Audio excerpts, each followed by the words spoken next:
Bismillahirrahmanirrahim. Sekarang kita lanjut ya ke, mari kita membuat sebuah current source. Current source seperti ini ya. Kita tahu current source ini hambatan pada current source itu tak terhingga. Jadi hambatannya putus ya. Paling bagus current source paling bagus memiliki hambatan tak terhingga. Oke, kita tahu bahwa transistor bisa kita buat menjadi sebuah current source jika dia berada pada daerah forward active region. Nah, seperti ini kan.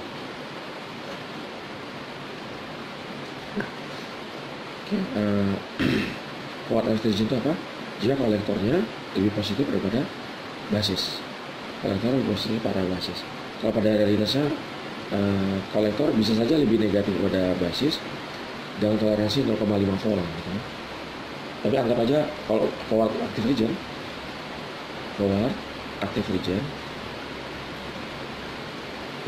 ya, kolektor lebih positif pada basis. Oke. Kalau kita buat seperti ini, kemudian basisnya kita kasih bias ya, maka otomatis apa? Ini menjadi sebuah seolah-olah ini menjadi sebuah current source, sumber arus. Nah, kalau misalkan kita buat pada ini ya, saya buat grafiknya. Ini adalah VI ya, V1 ya. V1. Saya buat grafik V1 dengan I ya. Harusnya dihasilkan dari bias ini. Maka kita tahu pada suatu titik tertentu setelah dia active region ya, bukan pada saturasi sini. Oke. Pada dia saat active region, maka arus yang mengalir pada transistor ini itu akan konstan. Oke, sesuai dengan karakteristik current source. Tapi ingat, konstan ini jika kita mengabaikan early effect.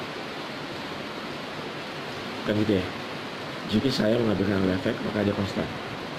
Tapi misalkan kita tidak mengabaikan early effect, maka sebenarnya arusnya itu naik dengan bertambahnya V1 ini. Jadi sebenarnya harusnya naik. Ingat ya, ini saya buat terlalu miring ya, hanya untuk sebagai tampilan bahwa saat dia kita tidak mengabaikan early effect ya, ini, maka dia terjadi penambahan arus atau kenaikan arus saat VI nya V1 atau V1 ya naik gitu. Ini saya buat terlalu miring supaya kelihatan gitu, tampak baru ada perbedaan antara early effect dan tidak memakai early effect ya. Tapi tetap pada realitasnya kemiringan ini sangat kecil ya. Jadi bisa kita anggap dia tetap sebagai current source gitu. Oke, ini tanpa degeneration. Tapi misalkan kita menggunakan degeneration. Oke.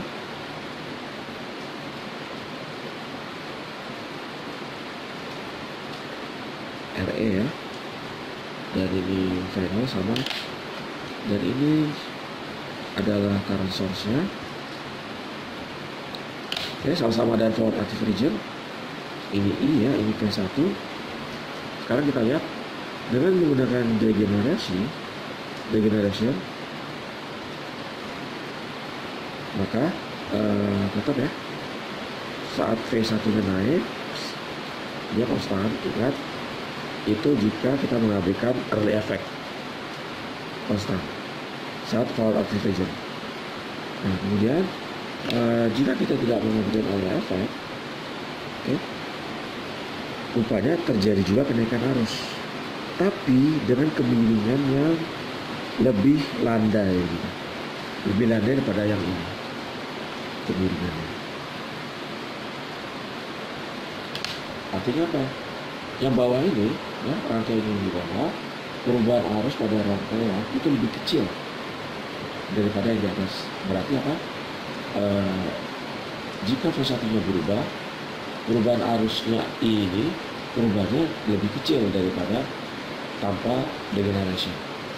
Oke, biasa tetap ya, biasa tetap V1 nya berubah, rupanya dalam menggunakan degeneration perubahan arusnya ini, perubahan arus I ya, itu lebih kecil daripada yang tanpa degeneration. Oke, coba kita lihat SSM nya. Kita lihat SSM nya. Nah ini ya, kita tahu bahwa seperti ini, kemudian gini ada RE ya, RE, oke, kemudian R pi plus minus V pi basis, kemudian ini apa? Ini constant source ya, berarti kita groundkan. Oke, ini adalah GM V pi. Kemudian kalau kita menggunakan, kita lihat RL effect ya, kita anggap ada RL effect, maka ini ada RO. Nah seperti ini kan. Nah kemudian V1 nya kan berubah ya. Ingat, kita anggap V1 ini merepresentasikan perubahan kecil dari V1 ya. Kalau ada perubahan kecil dari V1 gimana nih efeknya?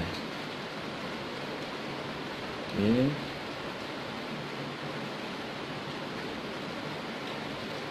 Nah ini adalah I1 ya, ini V1. Oke. Oh ada yang salah nih ya, RO nya karena ini tidak ada ke ground ya, ke RE, berarti RO nya harusnya ke sini. Nah ke sini ya, coret ya. Oke, jadi seperti itu. Ya karena di sini ada RE, kalau ini baru RO nya ke ground kalau ini. Oke, ini I1, ini putus ya, ini berarti I1 juga kan ya. Ini I1 juga. Oke, ini berarti ini sama ini paralel kan ya, dimana V R pi ini ini sama ini paralel, maka tegangannya adalah tegangan ini ke sini ya, berarti adalah I1 dikali ini sama ini paralel, ini sama ini besar tegangannya adalah V pi. Berarti V pi itu, karena ini harusnya ke sini sedangkan V pi nya ke atas yang negatif, berarti min V pi ya. Min V pi adalah I1 ya kan, dikali RE paralel R pi. Kan gitu kan. Ini sama ini paralel. Oke. Nah, tegangan V pi itu adalah kebalikan dari tegangan VRE. Atau bisa juga tegangan paralel ini sama ini dikali tegangan paralel ini sama ini itu adalah kebalikan dari V pi. Tegangan paralel ini apa? I1 dikali hambatan paralel ini. Ini ya. Gitu, I1 sama dengan V pi. Oke. Udah dapat ya? Oke, apa lagi ya? Oh ya, ini V pi ini udah dapat, berarti arus yang mengalir di sini, arus yang mengalir di sini adalah GM V pi. V pi nya ini, berarti arusnya adalah GM I1 RE paralel R pi yang ini. Berarti ya, arus ini adalah oh ini karena V pi negatif ya, jangan lupa negatif. Berarti arus ini adalah I1 dikurangi GM GM I1 RE paralel R pi, arus ini ya, ini dikurangi arus ini, atau ini tambah ini adalah arus ini. Jadi ini adalah I1 dikurangi GM I1 RE paralel R pi. Oke, kalau saya tulis sini ya, I1 dikurangi GM I1 RE paralel R pi. Oke, yang ini. Oke, terus VRO ya. VRO yang ini adalah berarti I1 min GM VRO sama dengan I1 min GM RE R pi dikali RO. Gitu ya. Oke. Kemudian kalau misalkan kita KVL kan ya, KVL kan ini tegangan yang ini ya, ini ketemu negatif ya, min V1 oke, dikurangin seharusnya KVL gini ya. Aduh gimana ya, oke, saya tulis ulang ya. Kalau kita KVL kan yang ini, kita KVL kan ya, kita tahu bahwa min V1 ditambah VRO kan? Kemudian ditambah VRE sama dengan 0 ya,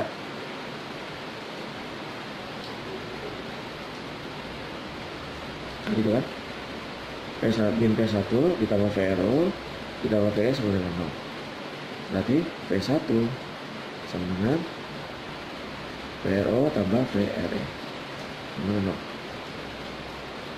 VRE itu apa?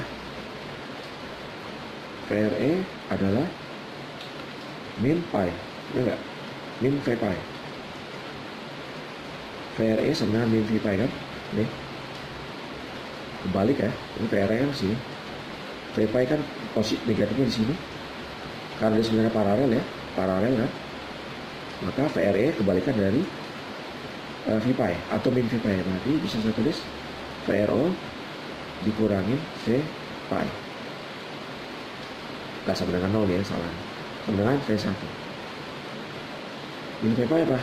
Min V pi ini kan, RO tambah I1 RE paralel R pi.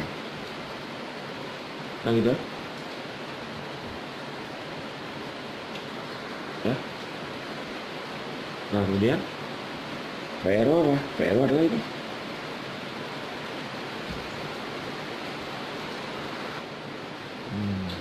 Ini ada kesalahan ya, karena ini I1, yang ini berarti adalah I1 min, harus ini, karena ini min berarti jadi seharusnya plus. Ini salah tadi ya, ini karena ini min kan, sedangkan ini adalah I1 dikurangin arus ini, karena ini min, jadi min ketemu min jadi plus, berarti ini seharusnya plus, berarti ini seharusnya plus. Oke, sehingga V1 sama dengan 1 plus ya GM RE paralel R pi kali RO. Oke.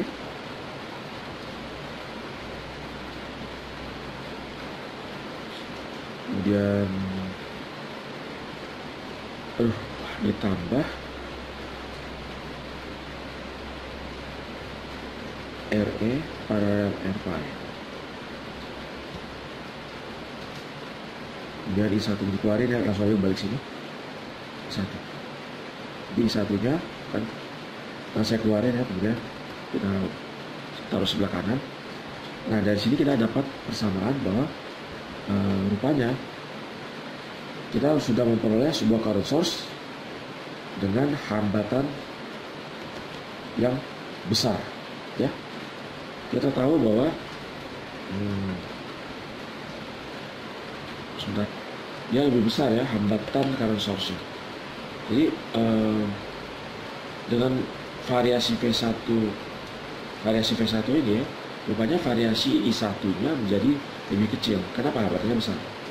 Jadi saat perubahan V1, perubahan I1 jadi kecil jika kita menggunakan degenerasi. Ini current source, kalau kita mau ngomong current source antara ini sama ini, mana yang lebih baik? Lebih baik jika kita menggunakan degeneration. Nah, ini adalah pembuktian secara analitisnya. Kalau ini adalah hasil dari percobaan ya, rupanya lebih landai. Setelah ini dari analisis persamaan bahwa kita dapatkan hambatannya lebih besar.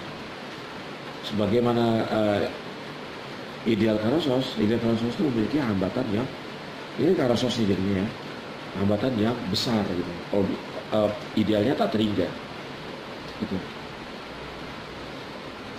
Sedangkan pada rangkaian yang ini ya, pada rangkaian ini kalau misalkan kita nggak pakai RE, kalau kita nggak ini aja deh, rangkaian yang ini ya, kalau kita nggak pakai RE artinya apa? Tegangan pipa 0.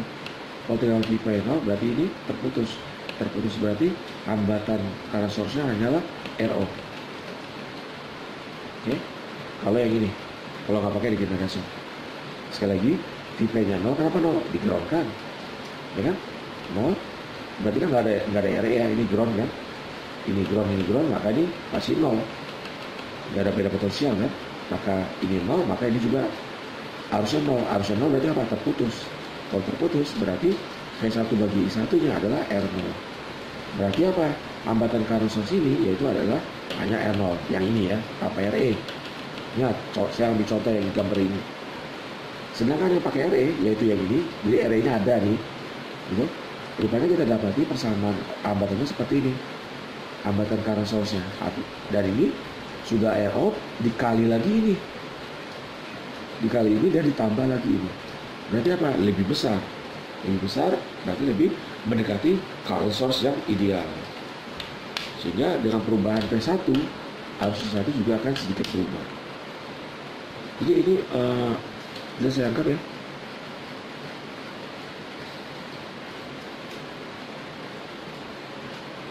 Kayak gitu.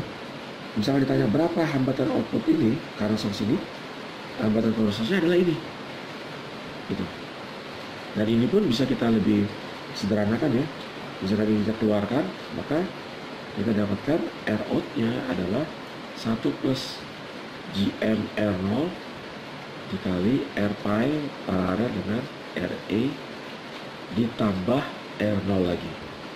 Coba lihat, udah R0 ditambah lagi ini. Nah, mungkin kalian tahu ya ini apa? Ini adalah bukan faktor penguat intrinsik, penguatan intrinsik. Kalau bahasa Inggrisnya intrinsic gain. Jadi penguatan yang paling besar yang bisa dilakukan oleh transistor ini. Berarti nilainya besar kan? Udah itu ditambah 1 dikali ini ditambah lagi R out. Jadi kita bisa kesimpulkan bahwa R out-nya pada sumber arus ini jauh lebih besar daripada sumber arus yang tidak menggunakan degeneration.